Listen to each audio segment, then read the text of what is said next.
সিকিমের নামচিতে ভয়াবহ টানেল বিপর্যয়। মৃত 20 জনের মধ্যে 11 জনই পশ্চিমবঙ্গের জলপাইগুড়ির বাসিন্দা। সোমবার সন্ধ্যায় নামচিতে এনএইচপিসি প্রকল্পের নির্মীয়মান টানেলে ধস নামে। এখনও বেশ কয়েকজন টানেলে আটকে রয়েছেন বলে আশঙ্কা। সুড়ঙ্গে বিষাক্ত মিথেন গ্যাস লিকের আশঙ্কা। সব মিলিয়ে মৃতের সংখ্যা আরও বাড়তে পারে বলে আশঙ্কা প্রকাশ করা হচ্ছে। উদ্ধার কাজ চালিয়ে যাচ্ছে এনডিআরএফ, এসডিআরএফ, সিকিম পুলিশ এবং দমকল।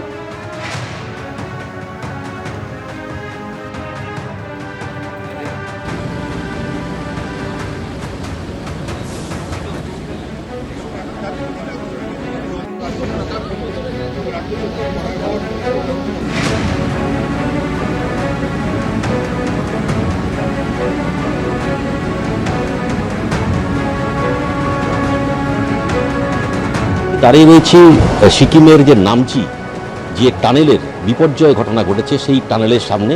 প্রশাসনের তরফ থেকে সামনে কাউকে যেতে দেওয়া হচ্ছে না এবং সংবাদ মাধ্যমকেও প্রায় 150 মিটার দূরে দাঁড় করিয়ে দেওয়া হয়েছে। প্রশাসন সূত্রে যেটা খবর পাওয়া যাচ্ছে, এখন পর্যন্ত 20 জনের মৃতদেহ উদ্ধার হয়েছে। বাকি আরও 6 থেকে 7 জন ভেতরে থাকতে পারে বলে অনুমান করা হচ্ছে প্রশাসনের তরফ থেকে। সেই উদ্ধার কাজ কিন্তু এখনও চলছে। রীতিমতো বৃষ্টি শুরু হয়েছে, রেস্কিউয়ের কাজে কিছুটা ব্যাহত হতে হচ্ছে। আমরা দেখতে পাচ্ছি এখানে এনডিআরএফ টিম রয়েছে, দমকল বাহিনী রয়েছে, সিকিম প্রশাসন রয়েছে, সিকিমের এসপি রয়েছেন, ঘটনাস্থলে তদন্তকারীরা রয়েছে এবং কী কারণে এই বিপর্যয় ঘটলো সেই বিষয়ে কিন্তু তদন্ত অলরেডি ইতিমধ্যে কিন্তু শুরু করেছে। ভেতরে কোনো অক্সিজেনের সমস্যা হয়েছিল কিনা, ভেন্টিলেশনের কোনো সমস্যা ছিল কিনা, পুরো বিষয়টি কিন্তু মুখ্যমন্ত্রীর তরফ থেকে কিন্তু তদন্ত শুরু হয়েছে। এই মুহূর্তে 20 জনের মৃতদেহ খবর পাওয়া গেছে।